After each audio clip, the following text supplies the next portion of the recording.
여러분, 지금 인천공항에서 믿을 수 없는 일이 벌어지고 있습니다. 여기가 정말 한국 맞아요? 미국 공항보다 미국인이 더 많은 것 같은데요? 인천국제공항 입국장, 오늘도 18만 명이 넘는 사람들이 쏟아져 들어오고 있습니다. 그런데 더 놀라운 건 이 중 70%가 미국발 항공편이라는 사실입니다. 하버드 출신 의사, MIT 교수, 실리콘밸리 엔지니어, 월스트리트 금융인. 이들은 지금 무엇을 버리고 한국행 비행기에 오르고 있는 걸까요? CNN은 이를 리버스 브레인 드레인이라 명명했고, 뉴욕타임스는 아메리칸 드림의 종말이라는 제목의 특집 기사를 실었습니다. 미국 상무부는 긴급 보고서를 발표했습니다. 2024년 한 해에만 18만 명의 고급 인력이 한국으로 떠났다. 이는 국가 경쟁력의 위기다. 도대체 무슨 일이 벌어지고 있는 걸까요? 연봉 수억을 포기하고 평생의 커리어를 버리고 그들이 8,000km를 건너 한국에서 발견한 것은 무엇이었을까요? 오늘은 시카고에서 15년간 응급실 의사로 일하다 가족과 함께 한국으로 온 데이비드 마틴 씨의 이야기를 들어보겠습니다. 구독과 좋아요는 더 많은 이야기를 전하는데 큰 힘이 됩니다. 안녕하세요. 저는 데이비드 마틴입니다. 시카고에서 15년간 응급실 의사로 일했습니다. 42세 아내 수잔과 9살 딸 에밀리를 둔 평범한 가정의 가장이었지요. 제 인생이 완전히 바뀐 건 지난해 3월의 일이었습니다. 그날도 응급실은 전쟁터였습니다. 총상 환자 3명이 동시에 실려왔더군요. 그중 1명은 고등학생이었습니다. 16살 제 딸보다 겨우 7살 많은 아이였지요. 학교 앞 편의점에서 총을 맞았다는 겁니다. 이유는 없었습니다. 그저 운이 나빴을 뿐이더군요. 수술을 마치고 탈의실에 홀로 앉아 있었습니다. 손이 떨렸어요. 15년 경력이지만 익숙해지지 않는 광경이었습니다. 그때 핸드폰이 울렸지요. 아내였습니다. 목소리가 떨리고 있었어요. 학교에서 긴급 문자가 왔다는 겁니다. 에밀리의 초등학교 근처에서 위험 상황이 발생했다더군요. 즉시 아이를 데려가라는 내용이었습니다. 차를 몰고 학교로 달려갔지요. 20분이 평생처럼 느껴졌습니다. 학교 앞에는 경찰차 7대가 있었습니다. 헬리콥터 소음이 하늘을 가득 채우고 있었어요. 학부모들은 울음을 터뜨리며 아이를 찾고 있었고, 선생님들은 창백한 얼굴로 아이들을 한 명씩 인계하고 있었습니다. 에밀리를 찾았을 때 아이는 친구 손을 꼭 잡고 서 있었습니다. 표정이 굳어 있었어요. 차에 태우고 집으로 향하는 동안 아이는 한마디도 하지 않았습니다. 백미러로 보이는 딸의 얼굴에서 어린아이다운 밝음이 사라져 있었지요. 그날 밤 에밀리는 악몽을 꿨습니다. 비명을 지르며 깨어났고 1시간 넘게 진정되지 않았어요. 9살 아이가 겪어야 할 일이 아니었습니다. 아내와 저는 밤새 아이를 안고 있었지요. 다음날 병원에서 동료들과 점심을 먹었습니다. 모두가 어제 일을 이야기하고 있었어요. 자녀를 둔 의사 4명이 같은 고민을 하고 있었습니다. 그중 1명이 조용히 말했지요. 다음 달에 캐나다로 떠난다고요. 더 이상 여기서 아이를 키울 수 없다는 이유였습니다. 그의 말이 계속 머릿속을 맴돌았습니다. 오후 내내 환자를 보면서도 생각이 떠나지 않았어요. 정말 이곳에서 계속 살아야 하는 걸까 하는 의문이 들기 시작했지요. 저녁에 집으로 돌아와 아내와 마주 앉았습니다. 긴 대화가 이어졌어요. 아내는 말했습니다. 매일 아침 에밀리를 학교 버스에 태울 때마다 가슴이 철렁 내려앉는다고요. 무사히 돌아올까 걱정되어 하루 종일 핸드폰을 손에서 놓을 수 없다더군요. 저 역시 마찬가지였습니다. 수술실에 있을 때도 회의 중에도 늘 한 구석에 불안이 자리 잡고 있었지요. 15년을 쌓아온 경력도 안정된 수입도 이 불안 앞에서는 아무 의미가 없었습니다. 며칠 뒤 병원 라운지에서 우연히 본 다큐멘터리가 모든 것을 바꿔놨습니다. 한국의 의료 시스템을 다룬 프로그램이었어요.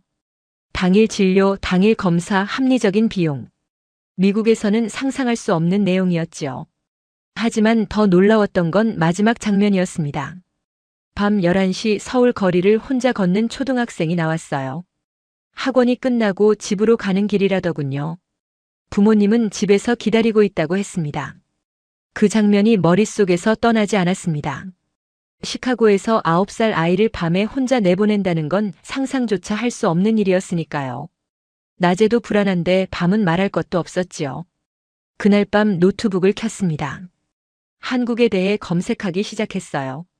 범죄율, 치안, 야간 안전도. 모든 지표에서 한국은 최상위권이었습니다. 특히 여성과 어린이의 안전지수가 압도적이었지요. 새벽까지 자료를 찾아봤습니다. 한국에서 사는 외국인들의 영상을 봤어요. 대부분 같은 이야기를 하고 있었습니다.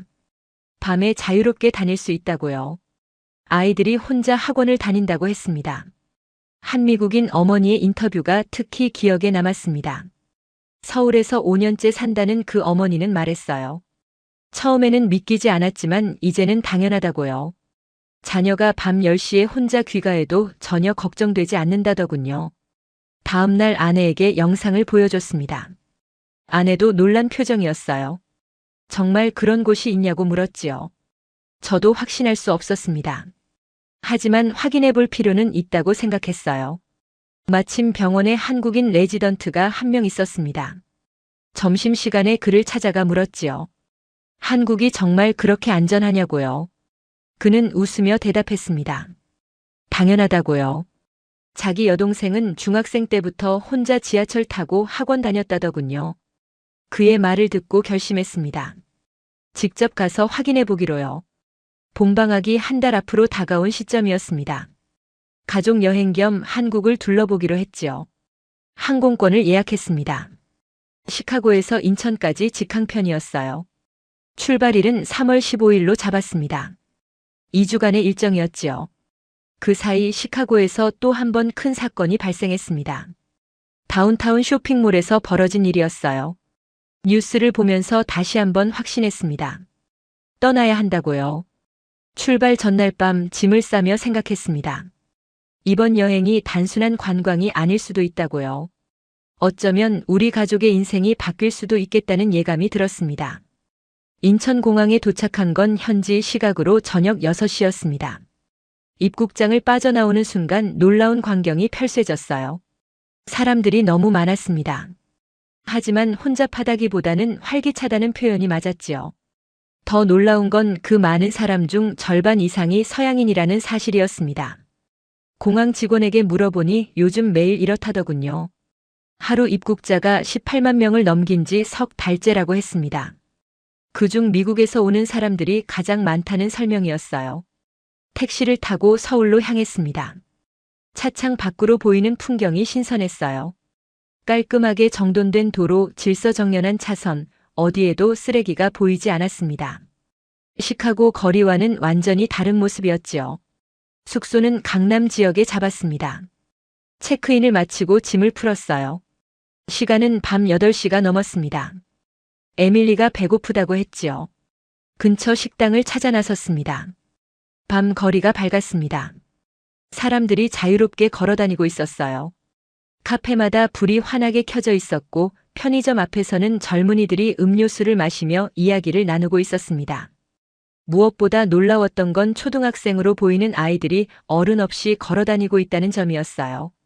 한 식당에 들어갔습니다. 김치찌개를 주문했지요. 음식이 나오길 기다리는 동안 창밖을 바라봤습니다. 횡단보도를 건너는 중학생 2명이 보였어요. 교복을 입고 있었고 큰 가방을 메고 있었습니다. 학원이 끝난 모양이었지요. 시간은 이미 밤 9시를 넘기고 있었습니다. 부모나 보호자는 보이지 않았어요. 둘이서 웃으며 이야기하고 있었습니다. 에밀리가 제 손을 잡으며 물었지요. 저 아이들은 왜 혼자 다니냐고요. 대답할 말이 없었습니다. 시카고에서라면 상상도 할 수 없는 장면이었으니까요. 아내도 놀란 표정으로 거리를 바라보고 있었습니다. 식사를 마치고 숙소로 돌아오는 길이었습니다. 밤 10시가 넘었는데도 거리는 여전히 활기찼어요. 편의점에 들렀습니다. 물을 사려고요. 계산대 앞에 고등학생으로 보이는 남학생이 라면을 사고 있었습니다. 혼자였어요. 계산을 마치고 밖으로 나왔습니다. 그 학생은 편의점 앞 테이블에 앉아 라면을 먹기 시작했지요. 태연한 표정이었습니다. 아무도 이상하게 여기지 않았어요. 숙소로 돌아와 창문을 열었습니다. 아래 거리가 한눈에 들어왔어요. 밤 11시가 가까운 시간이었지만 사람들은 여전히 걷고 있었습니다. 조깅하는 사람, 강아지를 산책시키는 사람, 편의점에서 나오는 직장인까지 다양했지요. 무엇보다 놀라웠던 건 경찰이 거의 보이지 않는다는 점이었습니다. 시카고 밤거리라면 경찰차가 곳곳에 있어야 했어요. 하지만 여기는 달랐습니다. 경찰 없이도 모든 게 평화로워 보였지요. 다음 날 아침 일찍 일어났습니다. 시차 적응이 안 된 탓이었어요. 창밖을 보니 새벽 6시인데도 거리에 사람들이 있었습니다. 운동하는 사람들이었지요. 조깅하는 사람, 자전거 타는 사람, 공원에서 체조하는 어르신들까지 보였습니다. 가족과 함께 근처 공원으로 산책을 나갔습니다. 한강공원이었어요.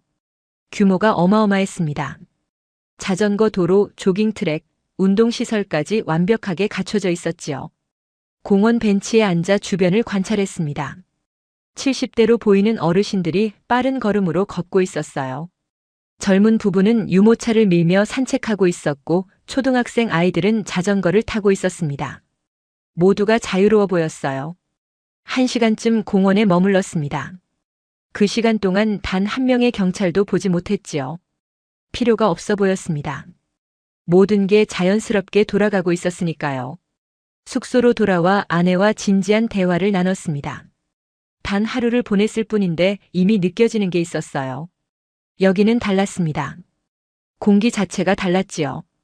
긴장감이 없었습니다. 아내가 말했습니다. 어젯밤 에밀리를 재우고 나서 한참을 창밖을 봤다고요. 밤 12시가 넘었는데도 여성들이 혼자 걸어다니는 게 보였다더군요. 믿기지 않았다고 했습니다. 저도 같은 생각이었습니다. 시카고에서는 상상도 할 수 없는 풍경이었어요. 밤 12시에 여성이 혼자 길을 걷는다는 건 자살 행위나 다름없었으니까요. 그날 오후 명동으로 향했습니다. 가장 번화한 거리라고 들었어요. 지하철을 탔습니다. 놀라웠던 건 지하철 안의 분위기였지요. 깨끗했고 조용했으며 질서정연했습니다. 좌석에 앉았습니다. 맞은편에 고등학생으로 보이는 여학생이 혼자 앉아 있었어요. 이어폰을 끼고 핸드폰을 보고 있었습니다. 전혀 경계하는 기색이 없었지요. 명동에 도착했습니다. 사람들로 북적였어요. 하지만 위협적이지 않았습니다.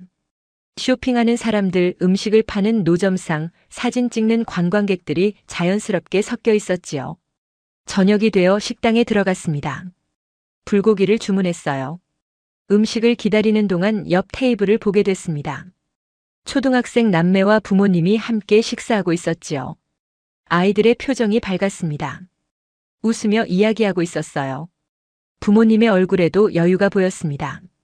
긴장감이라곤 전혀 없었지요. 평범한 가족의 평범한 저녁 식사였습니다. 하지만 저에게는 평범하지 않았습니다. 시카고에서 외식할 때마다 느끼던 그 불안감이 전혀 없었으니까요. 여기서는 그저 음식을 즐기면 그만이었습니다. 식사를 마치고 밖으로 나왔습니다. 시간은 밤 10시를 넘기고 있었어요. 거리는 여전히 붐볐습니다. 아내가 제 팔을 잡으며 말했지요. 여기서 살고 싶다고요. 다음 날 아침 일정을 잡았습니다. 한국의 의료 시스템을 직접 확인해 보기로 했어요. 의사로서 가장 궁금한 부분이었지요. 숙소 근처에 있는 대형 병원을 찾아갔습니다. 병원 로비에 들어서자마자 놀랐습니다. 깨끗하고 현대적인 시설이었어요. 안내 데스크에 영어를 하는 직원이 있었습니다. 외국인 진료센터가 따로 있다더군요. 간단한 건강 검진을 받아보기로 했습니다. 접수를 마치고 대기실에 앉았어요. 주변을 둘러보니 외국인 환자들이 꽤 많았습니다. 서양인, 중동인, 동남아시아인까지 다양했지요. 대기 시간이 짧았습니다. 15분도 안 돼서 제 이름이 불렸어요. 진료실로 들어갔습니다. 의사 선생님이 유창한 영어로 인사했지요. 문진이 꼼꼼했습니다. 기본 검사를 받았습니다. 혈액 검사, 소변 검사, 심전도까지요. 모든 검사가 한 건물 안에서 이루어졌습니다. 동선이 효율적이었어요. 시카고 병원에서는 건물을 여러 번 옮겨야 했는데 말이지요. 놀라웠던 건 검사 결과가 나오는 속도였습니다. 혈액 검사 결과가 2시간 만에 나왔어요. 시카고에서는 사흘은 걸렸던 검사였습니다. 의사 선생님이 결과를 보며 설명했지요. 모든 수치가 정상이라고 했습니다. 계산대로 갔습니다. 비용이 얼마나 나올지 걱정이었어요. 미국에서는 기본 검진만 해도 수백 달러가 나왔으니까요. 직원이 계산서를 내밀었습니다. 15만 원이었습니다. 미국 돈으로 환산하니 120달러 정도였어요. 시카고에서 같은 검사를 받으면 최소 500달러는 나왔을 겁니다. 3분의 1도 안 되는 비용이었지요. 병원을 나서며 생각했습니다. 의료 시스템만 놓고 봐도 한국이 월등했어요. 빠르고 저렴하며 효율적이었습니다. 15년간 미국 의료계에서 일했지만 이런 시스템은 처음 봤지요. 오후에는 에밀리의 학교를 알아보기로 했습니다. 국제학교 몇 곳을 방문 예약했어요. 첫 번째로 간 곳은 강남에 있는 학교였습니다. 학교 정문에 들어서자 넓은 운동장이 보였습니다. 아이들이 체육 수업을 하고 있었어요. 밝은 표정이었습니다. 선생님의 지도에 따라 즐겁게 뛰어놀고 있었지요. 교무실에서 담당 선생님을 만났습니다. 학교 시설을 안내받았어요. 도서관, 과학실, 음악실, 미술실까지 모든 게 최신 시설로 갖춰져 있었습니다. 시카고에 있던 에밀리 학교보다 훨씬 좋아 보였지요. 가장 인상 깊었던 건 보안 시스템이었습니다.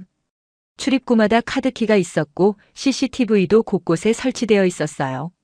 하지만 미국처럼 삼엄하지는 않았습니다. 자연스러웠지요. 선생님께 물었습니다. 혹시 비상대피 훈련을 하는지요? 선생님이 고개를 끄덕였습니다. 화재 대피 훈련과 지진 대피 훈련을 한다고 했어요. 하지만 총기 대피 훈련은 없다고 했습니다. 필요가 없다는 설명이었지요. 그 말을 듣는 순간 가슴이 뭉클했습니다. 에밀리가 시카고에서 받았던 그 끔찍한 훈련을 여기서는 받지 않아도 된다는 뜻이었으니까요. 학교를 나오며 아내와 대화를 나눴습니다. 학교 시설도 좋았지만 무엇보다 안전하다는 느낌이 들었어요. 선생님들의 표정도 여유로웠고 아이들도 자유로워 보였습니다. 저녁 무렵 다시 한강공원으로 갔습니다. 이번에는 자전거를 빌렸어요. 가족이 함께 한강변을 따라 천천히 달렸습니다. 해가 지고 있었지요. 자전거를 타며 주변을 관찰했습니다. 여성들이 혼자 조깅하고 있었어요. 어르신들은 벤치에 앉아 이야기를 나누고 있었고 아이들은 인라인 스케이트를 타고 있었습니다. 모두가 자유롭게 저녁 시간을 즐기고 있었지요. 해가 완전히 지자 공원의 조명이 켜졌습니다. 밝았어요. 어둡다는 느낌이 전혀 들지 않았습니다. 사람들은 여전히 공원을 즐기고 있었지요. 밤 9시가 넘어서 숙소로 돌아왔습니다. 에밀리가 물었어요. 계속 여기서 살면 안 되냐고요. 아이의 눈이 반짝이고 있었습니다. 시카고에서는 볼 수 없던 표정이었지요. 그날 밤 아내와 긴 대화를 나눴습니다. 이틀을 보냈을 뿐인데 이미 마음이 기울고 있었어요. 한국이 좋았습니다. 안전했고 효율적이었으며 무엇보다 평화로웠지요. 아내가 말했습니다. 이틀 동안 단 한 번도 불안을 느끼지 않았다고요. 에밀리를 혼자 편의점에 보내도 걱정되지 않을 것 같다더군요. 시카고에서는 상상도 못할 일이었습니다. 저도 같은 생각이었습니다. 의사로서 본 한국의 의료 시스템은 훌륭했어요. 부모로서 본 한국의 교육 환경도 좋았습니다. 하지만 무엇보다 한 인간으로서 느낀 안전함이 가장 컸지요. 다음 날 아침 결심했습니다. 남은 시간 동안 더 많은 곳을 둘러보기로요. 단순한 여행이 아니었습니다. 이주 가능성을 타진하는 탐색이었지요. 사흘째 되던 날 뜻밖의 연락을 받았습니다. 대학 동기 마이클이었어요. 지금 서울에 있다는 겁니다. 저처럼 탐색차 왔다더군요. 저녁에 만나기로 했지요. 마이클은 보스턴에서 내과 의사로 일하고 있었습니다. 함께 온 아내 제니퍼는 공대 교수였어요. 두 자녀를 두고 있었습니다. 중학생과 초등학생이었지요. 식당에서 만나 이야기를 나눴습니다. 마이클 부부도 저희와 비슷한 이유로 한국에 왔다더군요. 보스턴에서 더 이상 아이들을 키울 수 없다고 판단했다는 겁니다. 마이클이 말했습니다. 작년에 큰아이 학교에서 사건이 있었다고요. 다행히 큰 피해는 없었지만 그 이후로 아이가 악몽을 꾸기 시작했다더군요. 심리 치료를 받아야 할 정도였다고 했습니다. 제니퍼도 비슷한 경험을 했다고 했어요. 대학교 캠퍼스에서도 안전하지 않다는 걸 느꼈다더군요. 밤늦게 연구실에서 나올 때마다 불안했다고 했습니다. 저희 이야기도 들려줬습니다. 시카고에서의 경험, 에밀리가 겪은 일, 그리고 지난 사흘간 한국에서 느낀 점들을요. 마이클 부부가 고개를 끄덕였습니다. 완전히 공감한다는 표정이었지요. 식사 후 함께 명동 거리를 걸었습니다. 밤 10시가 넘은 시간이었어요. 마이클의 큰아이가 신기한 듯 주변을 둘러봤습니다. 이렇게 많은 사람이 밤에 돌아다니는 게 놀랍다더군요. 제니퍼가 말했습니다. 보스턴에서는 밤 9시만 넘어도 거리가 텅 빈다고요. 모두가 두려워서 집에 들어간다더군요. 하지만 여기는 달랐습니다. 밤이 더 활기찬 것 같았지요. 이틀 뒤 마이클 가족과 다시 만났습니다. 이번에는 판교 지역을 함께 둘러보기로 했어요. 첨단 산업 단지가 있는 곳이었습니다. 제니퍼가 관심을 보였지요. 판교 테크노밸리를 걸으며 주변을 관찰했습니다. 현대적인 건물들이 즐비했어요. 젊은 직장인들이 활기차게 오가고 있었습니다. 카페마다 노트북을 펼쳐놓고 일하는 사람들이 보였지요. 한 카페에 들어가 커피를 마셨습니다. 제니퍼가 말했어요. 여기 분위기가 보스턴의 캠브리지와 비슷하다고요. 하지만 훨씬 안전해 보인다더군요. 마이클이 조심스럽게 물었습니다. 혹시 이주를 진지하게 고려하고 있는지요? 저는 솔직하게 답했습니다. 그렇다고요. 아내와 계속 이야기하고 있다고 했지요. 마이클도 같은 생각이라고 했습니다. 제니퍼 역시 긍정적이라더군요. 남은 기간 동안 더 알아보기로 했다고 했습니다. 일자리, 집, 학교 같은 현실적인 문제들을요. 일주일이 지났습니다. 그 사이 마이클과 여러 차례 만나 정보를 공유했어요. 마이클은 서울에 있는 대형 병원을 방문했다더군요. 외국인 의사도 받아준다는 걸 확인했다고 했습니다. 제니퍼는 서울에 있는 대학들을 알아봤다고 했어요. 몇몇 대학에서 외국인 교수를 적극적으로 채용하고 있다더군요. 조건도 괜찮았다고 했습니다. 저도 알아본 게 있었습니다. 한국에는 외국인 의사를 위한 라이선스 프로그램이 있었어요. 일정 기간 교육을 받으면 한국에서도 진료할 수 있다는 겁니다. 어느 날 저녁 마이클 가족을 저희 숙소로 초대했습니다. 아이들끼리도 친해졌더군요. 에밀리와 마이클의 큰아이가 함께 놀고 있었습니다. 두 아이 모두 밝은 표정이었지요. 거실에 앉아 진지한 대화를 나눴습니다. 마이클이 먼저 말문을 열었어요. 결정했다고요. 한국으로 이주하기로 했다더군요. 제니퍼도 동의했다고 했습니다. 보스턴 대학교에 사직서를 낼 거라고요. 한국에서 새로운 기회를 찾아보겠다더군요. 저희도 같은 결정을 내렸다고 말했습니다. 시카고로 돌아가면 본격적으로 준비하기로 했어요. 집 정리, 사직, 이사 준비까지요. 그날 밤 4명의 어른이 약속했습니다. 한국에서 다시 만나기로요. 서로 도우며 정착하기로 했지요. 외국에서 온 가족들끼리 네트워크를 만들기로 했습니다. 이틀 뒤 한국을 떠나는 날이었습니다. 공항으로 가는 택시 안에서 창밖을 바라봤어요. 2주간 머물렀던 서울이 스쳐 지나갔습니다.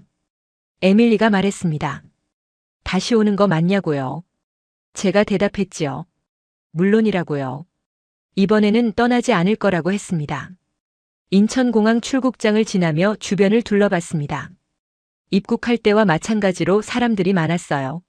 하지만 이번에는 떠나는 사람보다 들어오는 사람이 더 많아 보였지요. 한 가족이 입국장으로 향하고 있었습니다. 서양인 부부와 두 아이였어요. 큰 짐을 가득 실은 카트를 밀고 있었습니다. 이주에 오는 가족처럼 보였지요. 비행기에 올랐습니다. 좌석에 앉아 안전벨트를 맸어요. 아내가 제 손을 잡았습니다.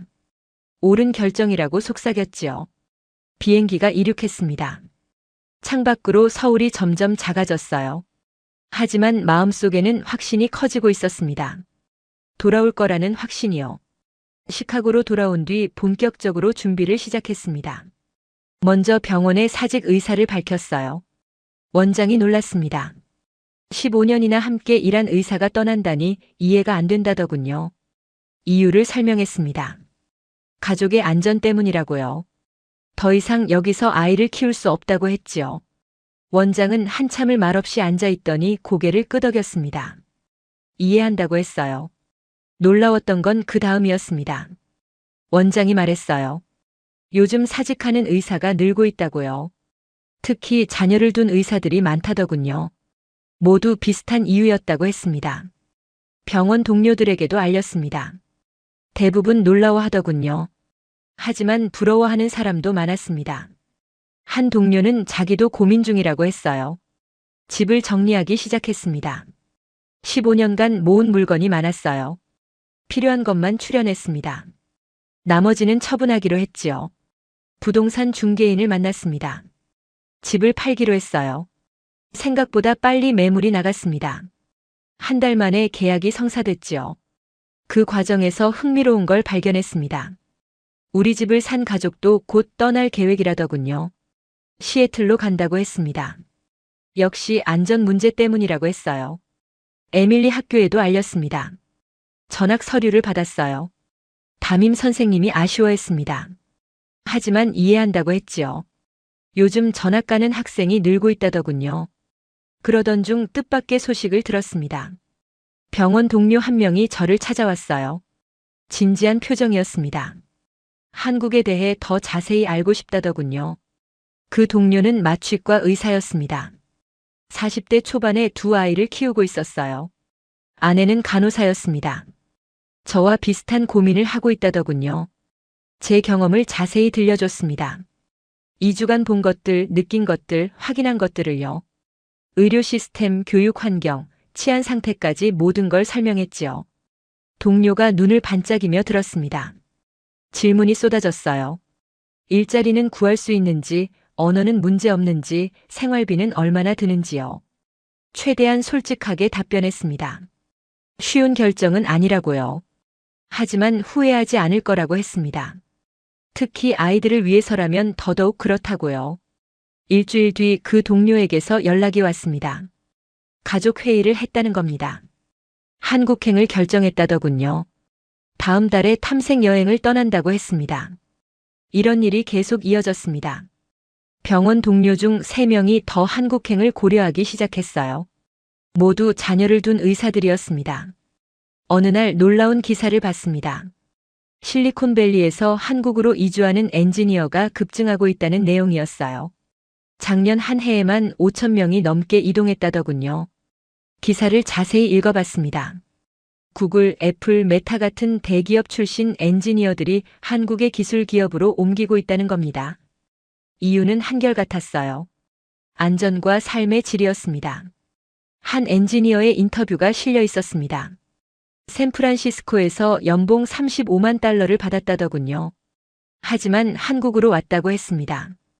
연봉은 비슷한데 삶의 질은 비교할 수 없다는 말이었어요. 이사 날짜가 다가왔습니다. 짐을 다 쌌어요. 생각보다 많지 않았습니다. 필요한 것만 챙기니 2개의 큰 가방으로 충분했지요. 마지막으로 시카고 거리를 걸었습니다. 15년을 살았던 도시였어요. 추억이 많은 곳이었지요. 하지만 이제는 낯설게 느껴졌습니다. 거리는 예전보다 더 황폐해 보였습니다.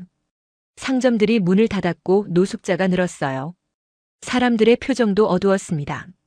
활기가 사라진 느낌이었지요. 친구들과 작별 인사를 나눴습니다. 대부분 부러워했어요. 한 친구는 눈물을 보였습니다. 자기도 떠나고 싶지만 용기가 없다더군요. 출발 전날 밤 텅 빈 집에 앉아 있었습니다. 에밀리가 물었어요. 한국 가면 정말 안전하냐고요. 제가 대답했습니다. 그렇다고요. 할머니가 혼자 밤에 산책하는 곳이라고 했지요. 다음 날 아침 공항으로 향했습니다. 마지막으로 시카고를 바라봤어요. 15년의 시간이 주마등처럼 지나갔습니다. 하지만 미련은 없었습니다. 인천행 비행기에 올랐습니다. 이번에는 편도 티켓이었어요. 돌아올 계획이 없었습니다. 14시간의 비행이 시작됐지요. 인천공항에 도착했을 때는 저녁 시간이었습니다. 이번에는 관광객이 아니었어요. 이주민이었지요. 입국 심사를 받으며 가슴이 뛰었습니다. 짐을 찾아 나왔습니다. 회사에서 나온 직원이 기다리고 있었어요. 서울의 한 대형 병원에서 일하기로 계약한 상태였습니다. 3개월간 교육을 받은 후 정식으로 진료를 시작하기로 했지요. 숙소는 강남에 마련되어 있었습니다. 아파트였어요. 30층 높이의 한강이 보이는 곳이었습니다. 짐을 풀고 창밖을 바라봤지요. 밤 9시가 넘었는데도 거리는 밝았습니다. 사람들이 자유롭게 걸어다니고 있었어요. 에밀리가 창문에 얼굴을 붙이고 신기한 듯 바라봤습니다. 다음 날부터 본격적인 정착이 시작됐습니다. 먼저 에밀리 학교 등록을 마쳤어요. 국제학교였습니다. 한국에 오기 전 미리 알아둔 곳이었지요. 학교 첫날 에밀리를 데려다 줬습니다. 아이가 불안해하지 않을까 걱정했어요. 하지만 에밀리는 괜찮아 보였습니다. 오히려 설레는 표정이었지요. 병원 오리엔테이션에 참석했습니다. 외국인 의사가 저 혼자만은 아니었어요. 미국, 캐나다, 호주에서 온 의사들이 모여 있었습니다. 그중 한 명과 대화를 나눴습니다. 뉴욕에서 왔다는 로버트였어요. 45세로 심장내과 전문의였습니다. 월스트리트 근처 병원에서 일하다 왔다더군요. 로버트가 말했습니다. 뉴욕에서 더 이상 버틸 수 없었다고요. 매일 출퇴근이 전쟁 같았다더군요. 지하철에서 폭행 사건을 목격한 게 결정적이었다고 했습니다. 저도 제 이야기를 들려줬습니다. 시카고에서의 경험, 에밀리가 겪은 일, 그리고 한국을 선택한 이유를요. 로버트가 고개를 끄덕였습니다. 완전히 이해한다는 표정이었지요. 점심시간에 병원 식당에서 식사를 했습니다. 한식이 나왔어요. 아직 익숙하지 않았지만 맛있었습니다. 같은 테이블에 앉은 한국인 의사와 이야기를 나눴지요. 그분은 미국에서 10년간 일하다 돌아왔다고 했습니다. 보스턴에 있었다더군요. 한국이 훨씬 낫다고 했습니다. 의료 시스템도 생활 환경도 모든 게 나아졌다는 말이었어요. 교육기간이 시작됐습니다. 한국 의료 시스템을 배웠어요. 보험제도, 진료 프로세스, 전자차트 사용법까지 모든 게 새로웠습니다. 놀라웠던 건 효율성이었습니다. 모든 게 전산화되어 있었어요. 환자 기록, 검사 결과, 처방 전까지 몇 번의 클릭으로 해결됐습니다. 미국보다 훨씬 앞서 있었지요. 한 달이 지났습니다. 에밀리는 학교에 완전히 적응했어요. 친구도 많이 생겼다고 했습니다. 무엇보다 밝아졌습니다. 시카고에서 보던 불안한 표정이 사라졌지요. 아내도 한국 생활을 즐기고 있었습니다. 온라인으로 간호사 자격 시험을 준비하고 있었어요. 한국에서도 일하고 싶다고 했습니다. 어느 주말 가족끼리 남산에 올랐습니다. 날씨가 좋았어요. 서울 시내가 한눈에 내려다 보였습니다. 에밀리가 손가락으로 여기저기를 가리키며 즐거워했지요. 타워 전망대에서 한 외국인 가족을 만났습니다. 역시 미국에서 왔다더군요. 샌프란시스코 출신이었습니다. 석 달 전에 이주했다고 했어요. 자연스럽게 이야기를 나눴습니다. 그 가족도 저희와 비슷한 이유로 한국에 왔다더군요. 남편은 IT 기업에서 일하고 있었고 아내는 디자이너였습니다. 연락처를 교환했습니다. 가끔 만나기로 했어요. 외국에서 온 가족들끼리 정보를 공유하면 도움이 될 거라고 생각했지요. 그렇게 네트워크가 만들어지기 시작했습니다. 미국에서 온 가족들이 하나둘 모이기 시작했어요. 한 달에 한 번씩 만나 근황을 나누기로 했습니다. 첫 모임이 열렸습니다. 10가족이 모였어요. 의사, 엔지니어, 교수, 금융인까지 다양했습니다. 모두 자녀를 둔 가족들이었지요. 각자의 이야기를 나눴습니다. 한국에 온 이유, 적응 과정, 어려운 점들을요. 공통점이 많았습니다. 모두가 안전을 최우선으로 생각했다는 점이었어요.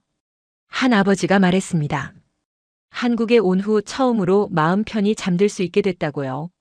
미국에서는 항상 불안했다더군요. 새벽에 사이렌 소리에 깨는 게 일상이었다고 했습니다. 또 다른 어머니가 말했습니다. 아이를 혼자 학원에 보낼 수 있다는 게 얼마나 큰 축복인지 모른다고요. 미국에서는 상상도 못할 일이었다더군요. 1년이 흘렀습니다. 그 사이 많은 변화가 있었어요. 저는 병원에서 정식 의사로 일하기 시작했습니다. 외국인 환자들을 주로 담당했지요. 에밀리는 한국어를 제법 하게 됐습니다. 학교 성적도 좋았어요. 무엇보다 밝아졌습니다. 친구들과 자유롭게 놀러 다니고 학원도 혼자 다녔지요. 아내도 간호사 자격을 땄습니다. 제가 일하는 병원에서 함께 일하게 됐어요. 외국인 환자 코디네이터로 활동했습니다. 마이클 가족도 한국에 정착했습니다. 마이클은 서울의 한 대학 병원에서 일하고 있었어요. 제니퍼는 대학에서 강의를 시작했습니다. 로버트도 잘 지내고 있었습니다. 심장내과 전문의로 환자들을 보고 있었어요. 아내와 두 아이도 한국 생활에 만족하고 있다더군요. 모임이 계속 이어졌습니다. 이제는 50 가족이 넘게 모였어요. 새로 오는 가족들이 계속 늘고 있었습니다. 한 달에 대여섯 가족씩 늘어났지요. 어느 날 모임에서 각자의 일년을 정리해보는 시간을 가졌습니다. 가장 큰 변화가 무엇인지 이야기를 나눴어요. 한 어머니가 말했습니다. 의료비가 90% 줄었다고요. 미국에서는 한 달에 $2,000씩 나갔던 가족 의료비가 여기서는 $200로 충분하다더군요. 다른 아버지가 말했습니다. 통근 시간이 절반으로 줄었다고요. 지하철이 정확하고 빠르다더군요. 차가 없어도 전혀 불편하지 않다고 했습니다. 한 부부가 말했습니다. 외식비가 3분의 1로 줄었다고요. 맛있는 음식을 저렴하게 먹을 수 있다더군요. 가족이 함께 외식하는 횟수가 늘었다고 했습니다. 하지만 무엇보다 큰 변화는 따로 있었습니다. 모두가 같은 말을 했어요. 불안이 사라졌다고요. 아이들을 밖에 내보낼 때 더 이상 걱정하지 않게 됐다더군요. 저도 같은 경험을 했습니다. 에밀리가 친구 집에 놀러 갈 때 예전처럼 불안하지 않았어요. 밤 9시에 학원에서 혼자 돌아와도 걱정되지 않았습니다. 아내도 변했습니다. 표정이 밝아졌어요. 미국에서는 항상 긴장하고 있었는데 여기서는 여유로워 보였습니다. 혼자 늦은 시간에 마트에 가는 것도 자연스러워졌지요. 에밀리가 가장 크게 변했습니다. 악몽을 꾸지 않게 됐어요. 밤에 깊이 잠들었습니다. 학교에서 받았던 그 끔찍한 훈련의 기억이 점점 희미해지는 것 같았지요. 어느 주말 한강공원에서 큰 모임을 가졌습니다. 미국에서 온 가족들이 60 가족 넘게 모였어요. 피크닉을 하며 정보를 나눴습니다. 새로운 가족들이 질문을 쏟아냈습니다. 집은 어떻게 구하는지, 학교는 어디가 좋은지, 병원은 어떻게 이용하는지요. 먼저 정착한 가족들이 친절하게 답변했지요. 한 아버지가 말했습니다. 미국 뉴스를 보면 가슴이 아프다고요. 친구들이 여전히 불안 속에서 살고 있다더군요. 더 많은 사람에게 알려주고 싶다고 했습니다. 실제로 그런 일이 일어나고 있었습니다. 모임에 참석한 가족들이 미국에 있는 지인들에게 한국을 소개하고 있었어요. SNS에 일상을 올리면 반응이 뜨거웠다더군요. 저도 유튜브를 시작했습니다. 한국에서의 일상을 담았어요. 병원 생활, 에밀리 학교 이야기, 주말 나들이 같은 평범한 일상이었지요. 영상이 예상외로 큰 반응을 얻었습니다. 조회수가 수십만을 넘었어요. 댓글이 쏟아졌습니다. 대부분 부러워하거나 질문하는 내용이었지요. 한 댓글이 특히 기억에 남았습니다. 로스앤젤레스에서 사는 의사라고 밝힌 사람이었어요. 매일 총상 환자를 보며 지쳐간다더군요. 한국 이주를 진지하게 고민 중이라고 했습니다. 그에게 답글을 남겼습니다. 후회하지 않을 거라고요. 특히 가족이 있다면 더더욱 그렇다고 했지요. 며칠 뒤 그에게서 개인 메시지가 왔습니다. 구체적으로 상담하고 싶다는 내용이었어요. 화상통화로 2시간 넘게 이야기를 나눴습니다. 제 경험을 자세히 들려줬어요. 그가 묻는 모든 질문에 솔직하게 답변했습니다. 한 달 뒤 그 의사가 한국에 왔다는 연락을 받았습니다. 탐색 여행 차 왔다더군요. 저희 가족이 안내를 자처했습니다. 일주일간 서울 곳곳을 함께 다녔지요. 그 의사가 떠나는 날 공항까지 배웅했습니다. 표정이 확고해 보였어요. 결정했다고 말했습니다. 3달 안에 한국으로 올 거라고요. 이런 일이 계속 이어졌습니다. 제 영상을 본 사람들이 한국을 찾기 시작했어요. 탐색 여행을 온 가족들을 여러 번 만났습니다. 모두가 같은 이유로 왔지요. 시간이 더 흘렀습니다. 한국에 온 지 1년 반이 되었어요. 그 사이 놀라운 변화를 목격했습니다. 미국에서 한국으로 오는 사람들이 폭발적으로 늘어났지요. 인천공항 1일 입국자가 20만 명을 넘어섰다는 뉴스를 봤습니다. 그중 70%가 미국발 항공편이라더군요. 더 놀라운 건 대부분이 고학력 전문직이라는 사실이었어요. 미국 언론들이 이를 다루기 시작했습니다. 뉴욕타임스에 큰 기사가 실렸어요. 한국으로 떠나는 미국 엘리트들이라는 제목이었습니다. 저희 같은 가족들의 이야기가 담겨 있었지요. CNN에서도 특집 방송을 했습니다. 리버스 브레인 드레인이라고 명명했더군요. 50년간 미국으로 향하던 인재들의 흐름이 완전히 뒤바뀌고 있다는 내용이었어요.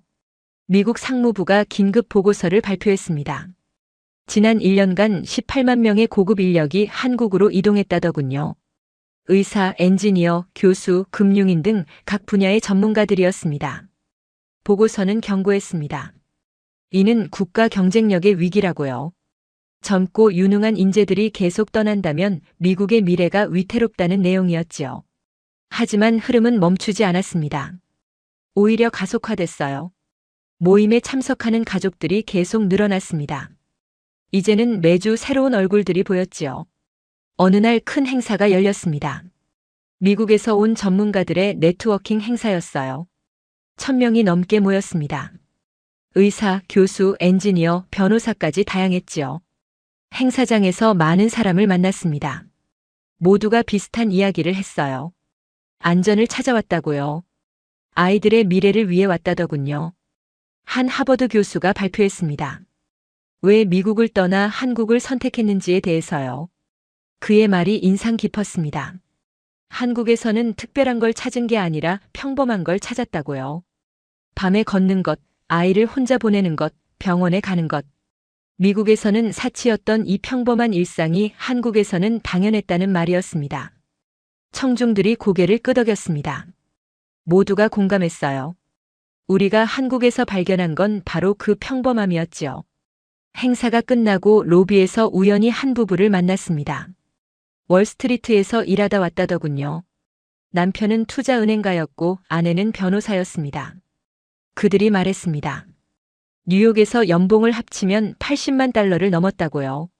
하지만 행복하지 않았다더군요. 매일 불안했고 아이들이 학교 갈 때마다 가슴이 철렁했다고 했습니다. 한국에서는 연봉이 절반으로 줄었다고 했습니다. 하지만 오히려 돈이 남는다더군요. 의료비, 교육비, 교통비가 훨씬 저렴했기 때문이라고 했어요. 무엇보다 삶의 질이 비교할 수 없다고 했습니다. 밤에 자유롭게 산책하고 주말마다 가족과 나들이 가고 아이들이 안전하게 자란다더군요. 집으로 돌아오는 길에 생각했습니다. 우리가 한국에 온 지 1년 반이 흘렀어요. 그 사이 삶이 완전히 바뀌었습니다. 에밀리는 이제 한국어를 유창하게 했습니다.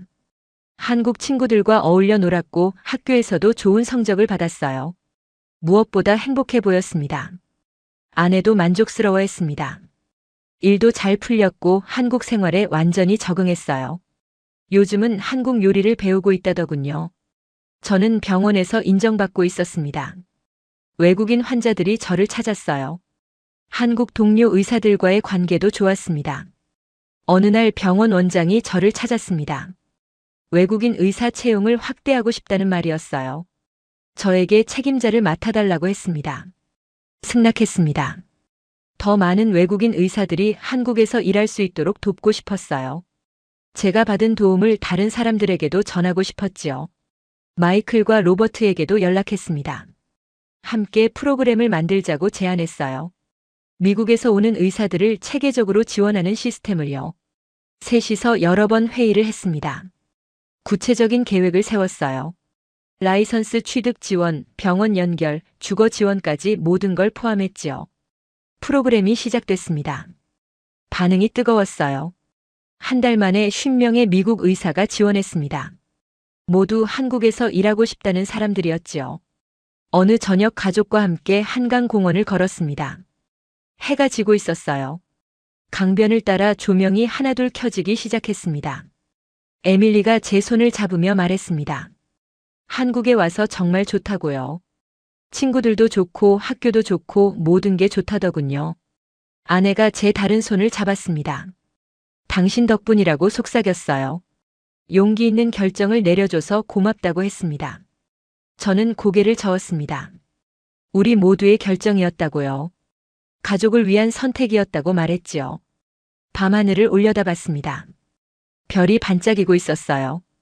1년 반 전 시카고에서 본 하늘과는 달랐습니다. 여기 하늘은 평화로웠지요. 그때 깨달았습니다. 우리가 한국에서 찾은 건 특별한 게 아니었어요. 그저 평범하게 살 수 있다는 것, 두려움 없이 일상을 누릴 수 있다는 것. 21세기 최고의 경쟁력은 바로 그 평범함이었습니다. 안전하게 걷고 자유롭게 숨쉬고 아이를 믿고 키울 수 있는 것. 그것이 진짜 풍요였지요. 한국은 그런 곳이었습니다. 18만 명의 미국인이 선택한 이유도 바로 그것이었어요. 우리는 아메리칸 드림을 버린 게 아니었습니다. 진짜 꿈을 찾은 거였지요. 오늘 사연은 여기까지입니다. 아메리칸 드림을 뒤로하고 한국에 정착한 미국인 스토리 어떠셨나요? 사연의 주인공에게 응원의 댓글을 남겨주세요. 지금까지 감동정거장에서 사연 전해드렸습니다.